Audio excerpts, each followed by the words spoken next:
अस्सलामुअलैकुम दोस्तों, मेरा नाम डॉक्टर अली असगर है और आज की इस वीडियो में हम डिस्कस करने जा रहे हैं पाकिस्तान मेडिकल कमीशन ने जो एमडी केट के एमसीक्यू जो टेस्ट कंडक्ट करते हुए जहां जो प्रोवाइड किए थे 30 अगस्त को मॉर्निंग और इवनिंग शिफ्ट दोनों के कंबाइन की अगर हम बात करने जा रहे हैं तो टेस्ट देने के बाद स्टूडेंट ने जो एमसीक्यू रिकॉल किए और रिकॉल करने के बाद टूटी फूटी वर्डिंग में जो एमसीक्यू हमें सेंड किए हैं तो उन तमाम एमसीक्यू को हमने कंपाइल करने की कोशिश की है जितने एमसीक्यू उन बच्चों ने हमें सेंड किए हैं।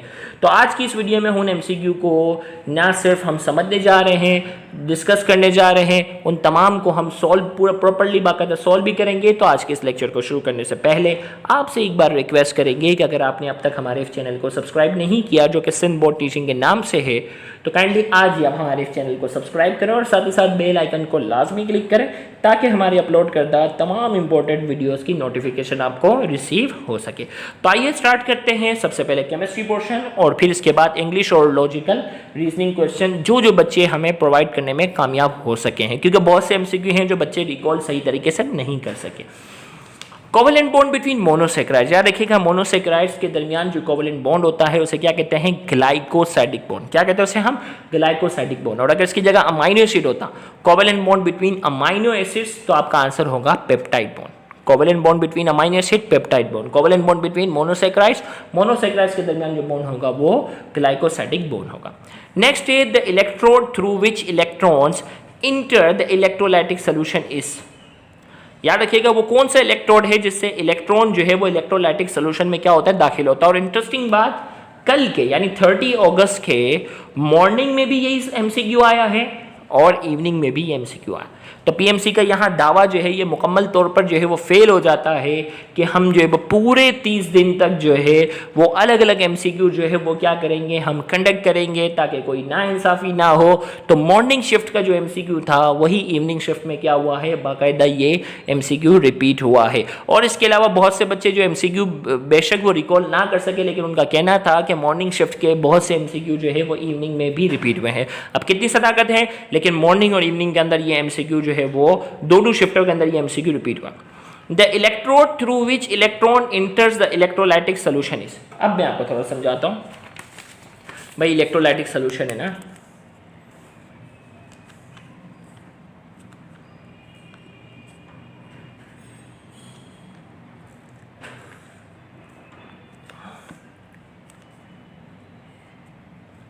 एक कैथोड है और ये क्या है? एनोड।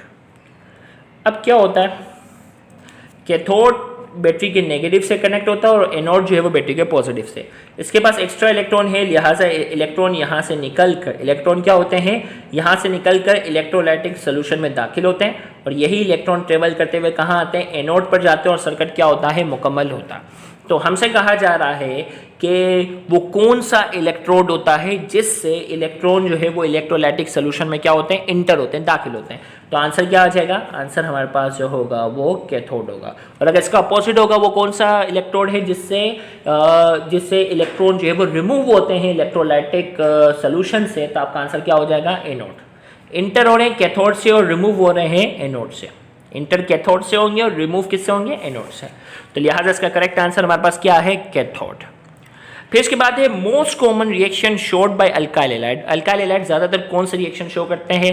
तो उसमें एक ऑप्शन था सब्स्टिट्यूशन रिएक्शन, एक में था एलिमिनेशन रिएक्शन। और जब हम इसको बाकायदा जब डिटेल स्टडी करते हैं तो दोनों मोस्ट कॉमन हैं, सब्स्टिट्यूशन एंड एलिमिनेशन। तो एक ऑप्शन था जिसमें सब्स्टिट्यूशन एंड एलिमिनेशन दोनों था, तो सब्स्टिट्यूशन और एलिमिनेशन दोनों रिएक्शन जो है वो अल्काइल हैलाइड कॉमनली शो करते हैं। नेक्स्ट हमारे पास है oxidation number of chlorine in HClO4। HClO4 के अंदर ऑक्सीडेशन नंबर क्लोरीन का क्या है, हम उसकी बात करते हैं। HClO4। अब देखिए ओवरऑल इसके ऊपर चार्ज नहीं है तो ये ज़ीरो हो गया। हाइड्रोजन के ऊपर नॉर्मली प्लस होता है, हमें Cl का मालूम करना है। एक ऑक्सीजन के ऊपर होता है -2, 4 ऑक्सीजन है लिहाजा हो गया 4 = 0। अब +1 है प्लस Cl है और ये हो गया -8 = 0। 8 यहाँ माइनस में, वहाँ जाकर क्या हो जाएगा +1, यहाँ प्लस में है वहाँ जाकर हो जाएगा माइनस। अब जो है वो Cl की बात करते हैं, 8 - 1 कितना हो गया? 7। तो हमारे पास इसका आंसर क्या हो गया? इसका आंसर हो गया 7 +7। तो करेक्ट ऑप्शन हमारे पास इसका जो है वो क्या हो गया +7। फिर एक एमसीक्यू था calcium and magnesium are. Calcium और मैग्नीशियम जो है वो क्या हैं, किस ग्रुप से ताल्लुक रखते हैं, तो इसका करेक्ट आंसर था अल्केलाइन अर्थ मेटल। और अल्केलाइन अर्थ मेटल क्या है, group 2A of the periodic table, group 2A of the periodic table से इनका ताल्लुक है। नेक्स्ट है which one has Frooti smell, इनमें से कौन सा है जिसकी स्मेल है वो फ्रूटी है, और वो क्या है, ईस्टर। अब अगर हम टेस्ट में ईस्टर का अगर कोई सवाल दे देते थे ना, कि हम कहते थे, क्योंकि पीएमसी ने अपने सिलेबस में अल्कोहल और कार्बोक्सिलिक एसिड का जिक्र किया, अब अगर हम ईस्टर का दे देते तो बच्चे वो जो वही प्रोमोट होने वाले बच्चे जिन्होंने कुछ पढ़ा नहीं है, उनको हम खुद कहते थे कि बेटा पीएमसी इनसे रिलेटेड चीज़ें यानी अपने सिलेबस से हटकर कुछ बेसिक चीज़ें वो देता है, अगर वो करवाने की कोशिश करते हैं तो वो सबसे ज़्यादा शोर करते थे। तो वो बच्चे अब देख लो कि वो अपना पूरा साल तो ज़ाया कर बैठे हैं। तो क्योंकि ये आप ना सोचें, पीएमसी आपसे एक्सपेक्ट करता है कि ये बेसिक कॉन्सेप्ट वाली चीज़ें तो आपको आनी चाहिए। देखो ईस्टर जिसको बच्चों ने बिल्कुल सिरे से नज़रअंदाज कर लिया था, ईस्टर का अगर कोई लेक्चर भी प्रोवाइड कर लो तो वो शोर करना शुरू किया, ईस्टर तो सिलेबस में नहीं है, देख लो आ गया। Which one has Frooti smell, Frooti smell किसकी होती है, ईस्टर की। नेक्स्ट है विच हैज़ लो डेंसिटी, इनमें से सॉलिड, लिक्विड और गैस, लो डेंसिटी किसकी है, गैसेस की। Which catalyst is used in hydrogenation of edible oil, याद रखिएगा edible oil जो पौधों से हासिल होने वाला जो ऑयल होता है, वेजिटेबल ऑयल होता है, उसको कन्वर्ट किया जाता है घी में। तो घी में कन्वर्ट करने के लिए क्या करते हैं, जो मैकेनिज्म करते हैं उसे कहते हैं हाइड्रोजिनेशन। क्या कहते हैं उसे, हाइड्रोजिनेशन।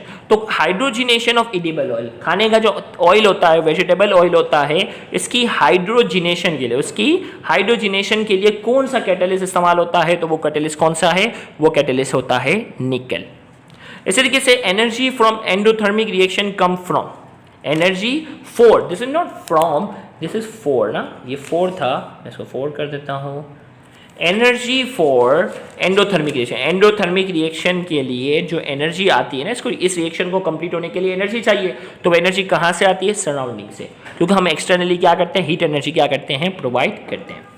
नेक्स्ट है phenol react with bromine water, phenol जो है वो ब्रोमीन वाटर के साथ रिएक्ट करता है तो क्या बनाता है, 2,4,6 ट्राई ब्रोमोफिनोल। फिनोल जो है वो ब्रोमीन वाटर के साथ रिएक्ट करता है तो 2,4,6 ट्राई ब्रोमोफिनोल बनाता है। फिर आगे है IUPAC name of malonic acid, malonic acid का IUPAC नेम क्या है, propane dioic acid. Malonic acid का IUPAC नेम क्या है, propane dioic acid. Gut originate in acoelomate from, भाई एसिलोमेट्स होते हैं ना भाई, सिलोमेट, एसिलोमेट, सूडोसिलोमेट, तो एसिलोमेट्स जो होते हैं उनसे जो गट की जो बुनियाद होती है, गट की जो ओरिजिनेशन जो शुरुआत होती है वो कहाँ से होती है, एंडोडर्म से। तो gut originate in acoelomates from endoderm, endoderm से ही शुरू होता है। Which of the following is not present in bacterial cell, bacterial cell के अंदर मोस्टली क्या नहीं होता, कोलेस्ट्रॉल नहीं होता, मोस्टली ज़्यादातर बैक्टीरियल सेल के अंदर कोलेस्ट्रॉल नहीं होता। Maximum unpaired electron are present in, maximum unpaired electron जो होते हैं ये मैंगनीज के अंदर होते हैं, किसके अंदर होते हैं, मैंगनीज के अंदर सबसे ज़्यादा अनपेयर्ड इलेक्ट्रॉन होते हैं। Which one has strong intermolecular force, किसमें सबसे ज़्यादा इंटरमोलिकुलर फोर्स होते हैं, तो वो क्या है, सॉलिड के अंदर सबसे ज़्यादा इंटरमोलिकुलर फोर्स होते हैं, फिर लिक्विड और फिर गैस में। Which one is weakest acid, अब कार्बोक्सिलिक एसिड है ना, और मैं पूछा जा रहा है सबसे वीकेस्ट एसिड कौन सा था एक एमसीक्यू में, तो उसका करेक्ट आंसर था स्टेरिक एसिड। और कार्बोक्सिलिक एसिड में which one is strongest acid, तो सबसे स्ट्रॉन्गेस्ट एसिड क्या है, फॉर्मिक एसिड। तो ये वो एमसीक्यू थे जो केमिस्ट्री के जो बच्चों ने हमें सेंड किया है, जो सही फॉर्म में थे। इसके अलावा अगर कोई एमसीक्यू 30 अगस्त से रिलेटेड अगर आपको याद हो तो इसी वीडियो के नीचे कमेंट में आप क्या कर सकते हैं, सेंड कर लें, ताकि बकिया बच्चे उन एमसीक्यू को रीड करके समझकर उनको क्या हो, फ़ायदा हो। अब आते हैं इंग्लिश के जो एमसीक्यू जो बच्चे सेंड करने में कामयाब हुए हैं, और रीजनिंग क्वेश्चन में भी जनरल नॉलेज के सवाल दे दिए थे उन्होंने। तो इसमें हमारे पास क्या है, who is the father of computer, father of computer क्या है, Charles Babbage. A champion could not exist without this, sentence completion वाला इंग्लिश का सवाल है, a champion could not exist without winning, champion जो है वो जब तक नहीं रुकता जब तक वो जीत नहीं जाता। लार्जेस्ट मुस्लिम पॉपुलेशन कंट्री वो क्या है, इंडोनेशिया। फिर इसके बाद है if you divide 30 by half and 8 10 what do you get. अब देखो भाई 30 को अब हाफ से डिवाइड कर रहे हो, 30 को आप डिवाइड करते हो 0.5 से और फिर 10 ऐड करना है, क्या आंसर आएगा। याद रखिएगा किसी भी नंबर को जब आप हाफ से डिवाइड करते हो, किसी भी नंबर को जब आप हाफ से डिवाइड करते हो वो क्या हो जाता है, डबल हो जाता है। याद रखिएगा हाफ से मल्टीप्लाई करोगे तो वो आधा हो जाएगा, लेकिन हाफ से अगर डिवाइड कर दोगे तो वो क्या हो जाएगा, डबल हो जाएगा। तो ये डबल हो गया। 10। आंसर क्या आ जाएगा 70, इसका क्या है आंसर है। तो करेक्ट आंसर क्या है 70। फिर इंग्लिश का एक सवाल था, I dash books all the time, I read book all the time. फिर इसके बाद pick the odd one out. Odd one out हमें क्या करना है, पिक करना है। Heart, kidney, lung, life. तो इसमें हार्ट, किडनी, लंग ये क्या है, ऑर्गन है, जबकि लाइफ जो है वो इससे क्या है, ऑड है। इसका ये ऑर्गन किसी भी किस्म का कोई ऑर्गन नहीं है, लिहाजा ऑड वन आउट में सबसे क्या है, लाइफ इसका क्या है आंसर है। तो इसके अलावा अगर आपको कोई लॉजिकल रीजनिंग क्वेश्चंस, इसके अलावा अगर आपको कोई इंग्लिश का एमसीक्यू अगर याद हो तो इसी वीडियो के नीचे कमेंट में आप जो है वो लिख दीजिएगा, ताकि हम उसको भी क्या कर लें, कंपाइल कर लें और आने वाले बच्चों के लिए क्या हो, वो फ़ायदेमंद साबित हो। Thank you very much. अल्लाह हाफिज़।